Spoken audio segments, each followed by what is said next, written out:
নমস্কার বন্ধুরা, আমি কমল। তো আজকে আপনাদেরকে একটু অন্য ধরনের ভিডিও দেখাই। তো প্রথমে বলি যে আমরা গাছ লাগাতে গেলে একটি টবে গাছ রোপণ করি। তো টবে গাছ রোপণ করতে গেলে প্রথমত দেখে নিই টবে কটি ছিদ্র আছে। এই যে ধরুন টবের মধ্যে বেশ কয়েকটি ছিদ্র আছে। দেখুন, 1 2 3 4 5 6 7 8 9 10, প্রায় 10টি ছিদ্র রয়েছে। তো অনেকের মাটির টব রয়েছে, তো মাটির টবে কিন্তু এত ছিদ্র নেই। সেই জন্য যখন আপনি মাটির টবে রোপণ করবেন আর কি, সেক্ষেত্রে কিন্তু আপনাকে ছিদ্রর পরিমাণটা বাড়িয়ে নিতে হবে। ধরুন এরকম ছিদ্র যদি না থাকে, সেই ছিদ্রর পরিমাণটি কিন্তু বাড়িয়ে নিতে হবে। তো এই যে ছিদ্রগুলো রয়েছে, এই ছিদ্রগুলো যদি না থাকে, কম থাকে আপনার, এই ছিদ্রগুলো কিন্তু এমনিই দেওয়া নেই। তাহলে দেখুন এই ছিদ্রের পর একটি দাগ রয়েছে, এই যে দাগটা রয়েছে দেখতে পাচ্ছেন। তো এগুলো বড় টবের ক্ষেত্রে একটু বেশি দেখা যায়। মোটামুটি 1 ইঞ্চি বরাবর, এই যে ভেতর 1 ইঞ্চি বরাবর নুড়ি দেবেন। বালি চালানো যে নুড়িগুলো হয় না, তো এই নুড়িটা দেবেন মানে প্রায় 1 ইঞ্চি বরাবর দিয়ে দেবেন। তারপরে আপনি মাটিতে গাছটি রোপণ করবেন। তো যেখান থেকে আপনি মাটি নিয়ে আসুন না কেন, সেটি কিন্তু একটু উদ্ভিদযুক্ত মাটি হতে হবে। এটা আবার আগেও বলেছি, তো উদ্ভিদযুক্ত মাটি না হলে কিন্তু আপনি ভালো গাছ করতে পারবেন না। সেই জন্য উদ্ভিদযুক্ত মাটি আপনার চাই, সেই মাটি আপনাকে আগে নিতে হবে। ভালো করে একটার জায়গায় আপনি 4-5 দিন ধরে 4-5টা রোদ খাইয়ে দিন, মাটি ভালো করে শুকনো হোক। ওই মাটিকে নিয়ে এসে কিন্তু একেবারে গুঁড়িয়ে ফেলবেন না, একেবারে গুঁড়িয়ে ফেলানোর দরকার নেই। তো প্রথমত আপনাদেরকে আমি একটি ফুল গাছ সম্বন্ধে বোঝাবো, তারপরে একটি ফল গাছ, তারপরে একটি বনসাই। এই 3টি বিষয় নিয়ে আজকে কথা বলবো। তাহলে প্রথমত বলি যে তাহলে মাটি আপনি শুকনো করে নিলেন, সেটা সব গাছের ক্ষেত্রেই। তারপর আপনি যতটা পরিমাণে কম্পোস্ট দিতে যাচ্ছেন, সেটা গাছ বিশেষ আপনাকে সেটা দিতে হবে, সেটা আপনাকে জানেন। তো মূল কথা হচ্ছে টবের নিচে নুড়ি আপনি দিলেন, তারপরে যে মাটিটা আপনি নিয়ে এসেছিলেন সেই মাটির সঙ্গে কম্পোস্ট দিলেন, দুটোকে একসঙ্গে মেখে নিলেন। মেখে নেওয়ার পরে কিন্তু যেটা করবেন, তো মাটিটি মেখে নেওয়ার পর কিন্তু আপনি ভালো করে জলের ছিটে দিয়ে ওপরটা ভিজিয়ে দেবেন, ঠিক আছে? তারপরে ওই মাটিটিকে 1 থেকে 2 ঘন্টা পরে ভালো করে একসঙ্গে ভালো করে মেখে নেবেন। নেওয়ার পর ধরুন আপনি ফুল গাছটি রোপণ করবেন, এই গাছটি রোপণ করবেন। তো যখন আপনি এই গাছটি রোপণ করবেন, প্রথমত খেয়াল করবেন যে গাছের এরকম রুট বেরিয়েছে কিনা, ঠিক আছে? তো ধরুন এই ধরনের যে বেরিয়েছে রুটগুলো, তো অতিরিক্ত বেশি রুট যখন মাটির মধ্যে চলে যায় আর কি, তো সেই রুটটা কেটেই গাছটি তোলা হয়। সেক্ষেত্রে কিন্তু এরকম গাছগুলো ঝিমানো ঝিমানো ভাব হয়ে যায়, দেখতে পাচ্ছেন? তাহলে যখন আপনার এই গাছের ব্যালেন্সড গাছ হারিয়ে ফেলছে, রুটটা অতিরিক্ত পরিমাণে কিন্তু আপনার কেটে গেছে। তাহলে এখানে রুটটা যখন আপনার কেটেছে, তাহলে কিন্তু আপনাকে এখান থেকে একটু মাইনাস করতে হবে, আপনাকে কেটে কিছুটা করে কমিয়ে দিতে হবে। যদি আপনি না কমান, তাহলে কিন্তু গাছটা আস্তে আস্তে মৃত্যুর দিকে পৌঁছে যাবে। তাহলে আপনি কিন্তু এখান থেকে একটু মাইনাস করে দেবেন। ধরুন যার প্লাস্টিকটা এভাবে থেকে রুট বেরোয়নি, সেক্ষেত্রে কিন্তু এটা করার দরকার নেই। এবারে কথায় আসি যে এই প্লাস্টিকটা আপনি কাটবেন। অনেকে কি করেন, এই মাটিটিকে ভেঙে ফেলেন। প্রথমত এই প্লাস্টিকটিকে আপনি এভাবে কেটে ফেলুন, ঠিক আছে? কেটে গোড়ায় যতটা মাটি আছে, এই যে গোড়ায় যতটা মাটি রয়েছে না, ঠিক এই পর্যন্ত গাছটি গাড়বেন, হয়েছে? এর বেশি কিন্তু গাড়বেন না। এবার গাছটি যখন ধরুন আপনি টবের ভেতরে প্রবেশ করাচ্ছেন, ঠিক আছে? এই টবের ভেতরে প্রবেশ করাচ্ছেন মানে 1 ইঞ্চি ওপর থেকে কম রাখবেন মাটিটা দিয়ে। এই যে গাছটি আপনি রোপণ করছেন, এই গাছটির সাইডে সাইডে এই সাইডগুলো সম্পূর্ণভাবে কম্প্যাক্ট করে জেঁকে দিন। দেওয়ার পরে আপনি ডুবিয়ে জল দিন, গাছটা বেঁচে যাক। বেঁচে যাওয়ার পরে কিন্তু আপনি মশলা দেওয়ার চিন্তা করবেন। তো মশলাগুলো কি দেবেন? যেমন দেবেন আপনি প্রথমত লিকুইড খাবার। তো লিকুইড খাবারটা আপনি প্রথমত দেবেন। এবারে আপনাকে 6 রকম জৈব সারের উপরে হাঁটতে হবে। ধরুন প্রথমত বলি বনডাস্ট, লেদার মিল 10-26 হয়েছে, তারপরে আপনি সুপার ফসফেট, সরিষার খোল, নিম খোল, এটা কিন্তু আপনি দিলেন। দেওয়ার পরে আপনি অল্প করে ওতে আরও কিছু, ধরুন আপনি বাদাম খোল দিয়েছেন বা নিম খোল দিয়েছেন, সবসময় আপনাকে মনে রাখতে হবে 6 রকম জৈব সার দিতে হবে। সাথে আপনি 2 রকম নাইট্রোজেন সার নিলেন। তো একসঙ্গে আপনি ওটাকে পচিয়ে দিতে পারেন, বা ওইটার সঙ্গে একটু মাটি মেখে ভালো করে জল দিয়ে ভিজিয়ে 2-1 দিন রেখে দেবেন, মানে অন্তত 3 দিন রেখে দেবেন। তারপরে কিন্তু আপনি ওটা তৈরি খাওয়ার হয়ে গেল। তারপরে কিন্তু গাছ থেকে ঠিক টবের এই শেষ প্রান্তে প্রান্তে দিয়ে মাটিটিকে খুবড়ে দেবেন। 1 দিন 2 দিন পরে জল দেবেন, দেখবেন আপনার খুব সুন্দর হবে, অসুবিধা কিছু নেই। এবার আসবো দ্বিতীয় গাছটির ব্যাপার নিয়ে। তো সেটা দেখে নেওয়া যাক, সেই গাছ সম্বন্ধে কি বলছি, বা আপনারা বুঝে নিন ঠিক করে কিভাবে করতে হয় গাছ। হ্যাঁ, এবার আসি ফল গাছের ক্ষেত্রে। তো ফল গাছের ক্ষেত্রে আমরা দেখেছি যে অনেকে কি করে, যে এই যে মাটিটা, এটা অনেকে ভেঙে ফেলে। এটা করবেন না। ধরুন এই টবের এই মাটিটা যদি কাদা টাইপের হয়ে থাকে বা ভিজে থাকে, তাহলে এটাকে একটু শুকনো করে নেবেন। কেমন? শুকনো যদি করে নেন, তাহলে এর থেকে রোদটা কিন্তু আপনার ওই টবের মাটিতে ঠিকঠাক প্রবেশ করবে বা ক্লিয়ারভাবে যেতে পারবে। তাহলে আপনি এই টবের মাটি কিন্তু ভাঙছেন না।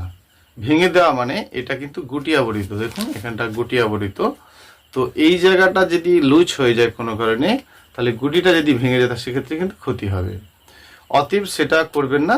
আর গোড়া যদি ধরুন এইভাবে লুজ থাকে, সেক্ষেত্রে কিন্তু এটাকে ভালো করে জেঁকে দেবেন। জায়গার পদ্ধতিটা বলি, অনেকে কি করে যে এইভাবে জেঁকে ফেলেন, এটা করবেন না। ওপরে ধরবেন, নিচে ধরবেন, ভালো করে ওপর দিকে ঠেলে দেবেন, এভাবে ওপর দিকে ঠেলে দেবেন। ঠিক আছে? যদি এইভাবে ওপর দিকে ঠেলে দেন, তাহলে কিন্তু আপনার গাছটি এই জায়গাটা লুজ অফ হয়ে যাবে। অনেকে কি করেন, মাটি জাঁকার জন্য এইভাবে জাঁকতে থাকেন। এভাবে জাঁকবেন না, তাহলে এগুলো ফেটে গিয়ে নষ্ট হয়ে যাবে। আরেকটা বলি, এই যে বাঁধনটা রয়েছে, এই বাঁধনটা কিন্তু একেবারেই এখন খোলা যাবে না। ঠিক আছে? এটি থাইল্যান্ড পিঙ্ক কালারের কাঁঠাল। তো এই পিঙ্ক কালারের কাঁঠালের গাছে খুব সহজে ফল হয়। এবার এই ফল গাছের কথা বলি, যে গাছটি যখন আপনি রোপণ করছেন, বিশেষ করে যারা রসস্থ ফল আর কি, ধরুন কাঁঠাল, জামরুল, আঙুর ইত্যাদি, এই ধরনের যে সমস্ত রসস্থ ফলগুলো রয়েছে, তো এই সমস্ত রসস্থ ফলগুলোকে কিন্তু আপনাকে একেবারে ড্রাই ড্রাই জায়গা দিতে হবে, মানে শুকনো শুকনো জায়গা দিতে হবে। এবারে আপনি যাই খাওয়ার দিন না কেন, সবসময় মনে রাখুন যে জৈব সারটি যদি 6 রকম হয়, নাইট্রোজেনটা সারটি বেশি হতে হবে। এবার গাছের গতি যাদের বেশি হয়েছে, বেশ খুব সুন্দর গাছ হয়েছে, পুরানো গাছ রয়েছে, তারা যখন মশলা দিচ্ছেন আর কি, তার সঙ্গে কিন্তু অল্প সুপার ফসফেট, পটাশ দেবেন। দেখুন সুপার ফসফেট, পটাশে ক্ষতি করবে না যদি আপনি 6 রকম জৈব, সাথে 2 রকম নাইট্রোজেন সার এবং সুপার ফসফেট, পটাশ দেন। অর্থাৎ 4 রকম যদি মশলা হয়, তার সঙ্গে কিন্তু আপনার সুপার ফসফেট এবং পটাশটি থাকছে, তাহলে আপনার ঠিক হলো। এবার আপনি যখন ওর সঙ্গে কোনো ফুল ফল আনানোর চিন্তা করবেন না, যে প্রথমত আপনার গাছটা বাড়ানোর দরকার আছে, তাহলে আপনি কিন্তু 2 রকম ওই ফুল টুল আসার জন্য এটি বন্ধ করবেন। কেমন? তাহলে সেক্ষেত্রে কিন্তু আপনি সুপার ফসফেট, পটাশটা দিচ্ছেন না। ধরে নিন আপনার গাছে ফুলই আসেনি, শুধু গাছ হচ্ছে, তাহলে কিন্তু আপনাকে মশলা বন্ধ করে কেবলমাত্র ওই 2টো জিনিসই দিতে হবে। সেক্ষেত্রে সুপার ফসফেট, পটাশ আপনাকে ব্যবহার করতে হবে। এবং সুপার ফসফেট, পটাশ কেন, যে কোনো মশলা দিয়েই কিন্তু গাছের গোড়ায় জল দেবেন না। ধরুন আপনি শুকনো মশলা দিচ্ছেন, তো শুকনো মশলা দিচ্ছেন মানে এই টবের ওপরে যখন আপনি শুকনো মশলাটা দিচ্ছেন, সবসময় জানবেন ড্রাই মশলা যদি আপনি দিতে চান আর কি, তাহলে যখন আপনার গাছটা এভাবে টবে রোপণ করা রয়েছে, এবার গাছের গোড়ায় আপনি ভালো করে ডুবিয়ে জল দিয়ে দিন। দেওয়ার পরে কিন্তু আপনি শুকনো মশলাটা ধারে ধারে দিন, দেওয়ার পরে মাটিটিকে ভালো করে খুবড়ে দিন। 2 দিন জল দেবেন না, ঠিক আছে? 2 দিন জল অফ রাখবেন, তারপরে কিন্তু জল দেবেন। এই আপনি শুকনো মশলা দিলেন, আবার কিন্তু জল দিলেন, তাহলে ক্ষতি হবে। সেক্ষেত্রে আপনার কিন্তু ক্ষতি হবে। অতএব যদি আপনি লিকুইড মশলা দেন আর কি, মানে ধরুন পচানো খাদ্য দেন, সেটি 3 থেকে 10 দিন পচতে হবে। মানে 3 থেকে 10 দিনের মধ্যে আপনাকে শেষ করতে হবে। 3 দিন থেকে দেওয়া স্টার্ট হবে, 10 দিনের মধ্যে শেষ করতে হবে। এবার আপনি পচা খাবারটা যখন এখানে দিচ্ছেন, তখন কিন্তু আপনাকে ধারে ধারে মাটিগুলোকে আগে 1 থেকে 1.5 ইঞ্চি পর্যন্ত ডিপে খুঁড়ে খুঁড়ে দিতে হবে। দেওয়ার পর মাটি শুকনো হলে কিন্তু আপনাকে জল দিতে হবে। কেমন? শুকনো হয়ে গেল মানে কখন জল দিচ্ছেন, তাহলে মাটি খোবড়ালেন, ওই পচা খাবারটা দিলেন, পচা খাবারটা শুকনো হলে তবেই কিন্তু জলটা দিচ্ছেন, তার আগে কিন্তু দিচ্ছেন না, এটা মাথায় রাখবেন। এভাবেই করতে থাকুন। আর একটা বলি যে শীতের সময়টা বিশেষ করে ফল গাছের ক্ষেত্রে একেবারে খাবারটা কিন্তু অফ রাখবেন, একদমই দেবেন না, তাহলে কিন্তু খারাপ। এভাবেই করবেন, দেখবেন দারুণ সুন্দর গাছ করতে পারছেন। সবসময় আমরা এগুলো ভুল করে ফেলি, প্রসেসগুলো ঠিকঠাক না মেনে চলা। তো গাছের গোড়া যখন আপনার ভেজা ভাব থাকে, গাছের গোড়ায় জল থাকে, সেক্ষেত্রে কিন্তু আপনি জল দিতে পারেন, সে রৌদ্র হোক আর রৌদ্র নাই হোক। আর গাছ রোপণ করে সব সময় আপনারা কি করেন যে বাড়ির ভেতরে 1-2 দিন রেখে দিই, সেটা করবেন না। গাছের সমস্যা থাকলে সেটা যেখান থেকেই গাছ নেওয়া হোক না কেন সে বলে দেবে, অর্থাৎ এই গাছটা এর মধ্যে বেঁচে আছে, তাহলে আপনাকে কিন্তু এই মাটি ভাঙারও দরকার নেই, আর গাছটিকে ছায়ায় রাখার দরকার নেই। আর গাছটাকে সব থেকে বড় ভুল অনেকেই করেন যে এই পর্যন্ত গেড়ে ফেলেন। কেমন? এই পর্যন্ত কিন্তু গেড়ে দেওয়া যাবে না, অর্থাৎ এই পর্যন্ত যদি গেড়ে ফেলেন তাহলে কিন্তু এই জায়গাটা, ধরুন আমরা খাওয়া দাওয়া খাচ্ছি মুখ দিয়ে, তো আমাকে যদি এখান দিয়ে খাবার দেয় আমি খেতে পারবো? পাবো না। অতএব তাহলে গাছকে এই পর্যন্ত গেড়ে দেওয়া যাবে না। সেটাই, যদি আপনি গাছকে বেশি গেড়ে ফেলেন তাহলে কিন্তু ক্ষতি। এভাবেই করতে থাকবেন, জানবেন ফল গাছ আপনার দারুণ হচ্ছে এবং দারুণ ফল হচ্ছে। যখন গাছে ফুল ফল অবস্থায় থাকবে, গাছের মুকুল থাকবে, সেক্ষেত্রে কিন্তু খাবার দেবেন না। ফুল থেকে ফলে পরিণত হবে, ছোট ছোট ফল শুরু হয়ে যাবে, ফল বলে মনে হবে, তারপরে খাবার দেবেন। তো যখন গাছে আপনার ফুল টুল থাকবে সেই মতো অবস্থায় কিন্তু খাবার দেবেন না।